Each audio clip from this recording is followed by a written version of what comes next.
Hello everyone, it's Marilyn and welcome back to KK's Quilt Studio. Hey, today we're going to talk about a situation that I know frustrates a lot of you, and I think I've come up with a solution that is a good workaround. And what we're going to talk about is particularly when you have a quilting design and you're trying to fit it into, say, a triangular area seems to be the biggest sticky wicket that we all run into.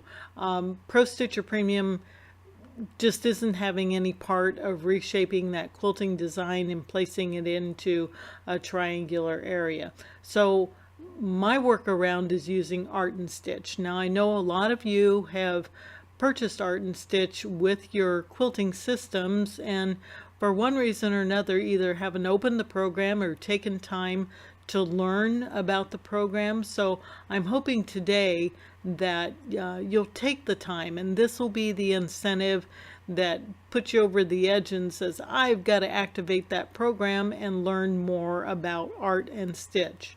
So when you run into this situation like we have pictured here, where you have a triangular shape or piece on your quilt top and you're trying to set a triangular quilting design into it, but you can't make it fit, darn it. Well, let's see how we can do that, or what you're running into with ProStitcher. So I'll bring up my ProStitcher, and I am in the simulation mode so that we can present this on a video format. And normally what you would do is you would move your machine head, I'll say, to the upper left hand portion of your triangular area, and you would go into area and use your multi-point to set up an area. Well, we're going to do something a little bit different today. I want you to go into ProStitcher and under record, and we are going to use that record feature and mark your first point, and then say the upper right point is a little down askew, so it's not equilateral, and we'll hit mark again, and then proceed to the lower point and mark, and then we need to close the shape. So we'll go to the first point we started at and again click mark. Okay, now so we have a point, and you can actually sew this out. So if you wanted to sew the outline of the block in addition to setting the design in it, know that you can do that. We're going to go up to File, and I'm going to save that triangle. Okay, I am in a I have a thumb drive loaded here on my computer, and I'm going to go to Areas. I've got a folder called Areas, and there I have that freehand mark. I've already practiced this out and saved that triangle, and you notice that now those are stitch files. It's an HQF, or you can save as an HQP. We'll leave it as an HQF, and then click Save. Since I've already done that, I'm going to click Cancel. So now you can go to Area, and if you've watched any of my other YouTube videos, we've worked with rubber band, or if you've purchased some of my classes, you've learned about how we can use that rubber band area. Well, we can use that feature and snap an area rather than, remember, we were going to do a multi-point. So we can snap that rubber band to that triangle, and we have it a perfect area laid out for us. Okay, let's go to File, Design, and open. I know I have it already there. I'm going to select the feather triangle, and that's from the HQ Designs folder or your Baby Lock folder, and it's under triangles. I'm going to choose that feather triangle and open. Okay, so now we can grab the transform tool, and you can always resize a design to better fit into a triangular area, and we can try and resize this one, bring the sides in, and well, my triangle is a little bit wonky, so we've got open edges down here and we've got open edge up here in the corner. So normally you would go to modify, the modify tab, and choose skew from your ribbon. Well, we'll try skew 1. Oh, and that's not going to help. Skew 2. Yeah, that's not going to help. So we really can't get that design to fit into that triangular area like we really want. Well, how are we going to get there? Well, that's where Art and Stitch is going to come in.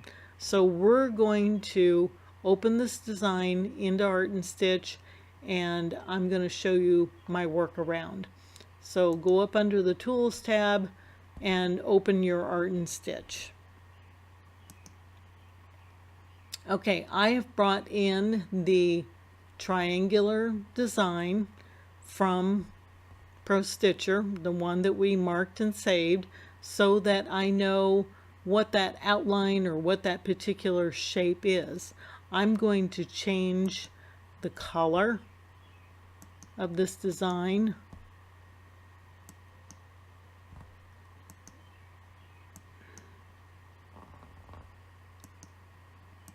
Let's select it, change the color to red so we can better see it. Okay, and then I'm going to bring in that feather design. Remember, it's under HQ or Baby Lock, and it's under triangles, and there. That's the one we want. I've got preview checked so I can see that it's the right design. And remember, always, always, always, when you're opening a quilting design, because these have stitches assigned to them, we need to convert to outlines. So that box always needs to be checked. And remember to open it as untitled, because we don't want to overwrite the original file. We want to keep that file in case we want to use it somewhere else. This one we're going to distort and change the features of, so we'll want to give it another name. So go ahead and click open, and that opens a new workspace. We'll select the design. Last step we need to do is return that design back to artwork. Okay, we've done that. Now we want to put both those designs on the same page. So go to copy, go back to your original triangle, and paste. Okay, we can go ahead and grab our resize handles here and resize our design a little bit. We can make it taller if we need be. Okay, we can change those features, but what my video today is all about is using a key on your keyboard, and we're going to use this as a shortcut key, and I'll show you where to access the shortcut keys a little bit later. But today we're going to use the D key on a keyboard. D stands for distort. And when we hit the D key, you'll notice that the little nose or handlebars on our select a design change. We go from a mouse arrow to a crosshairs, and now look what happens.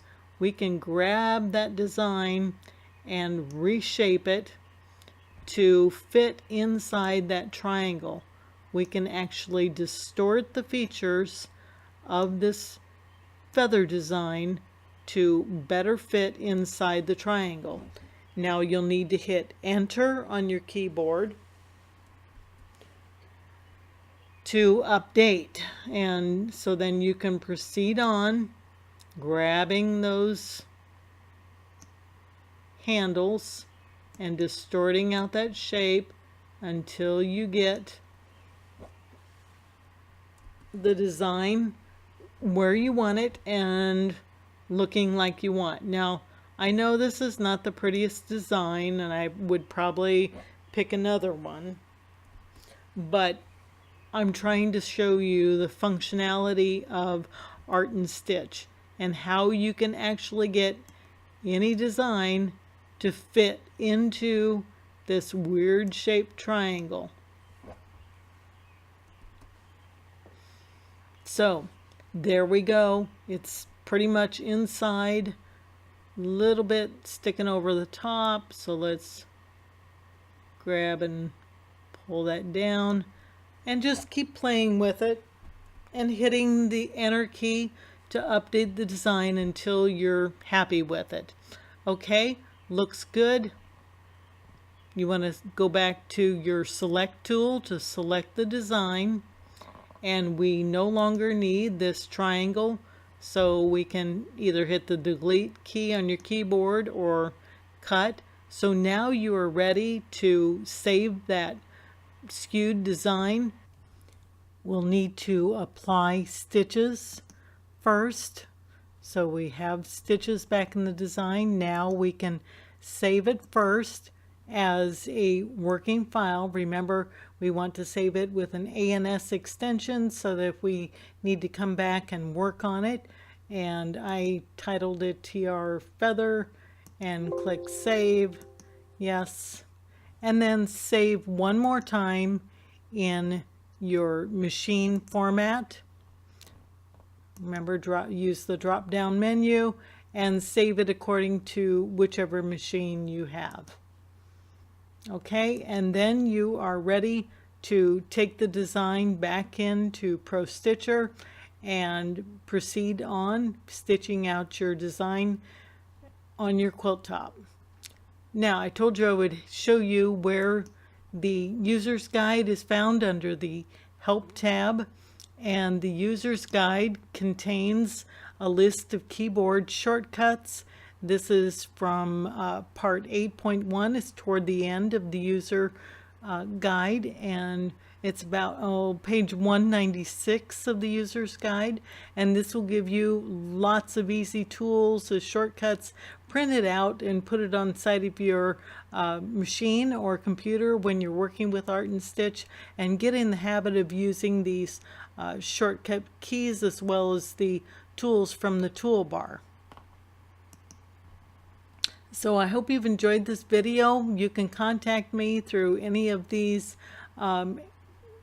social media platforms, join my Facebook group, subscribe to my YouTube channel, give me a thumbs up if you think this was a great video, and you can always contact me through email or message me through Facebook.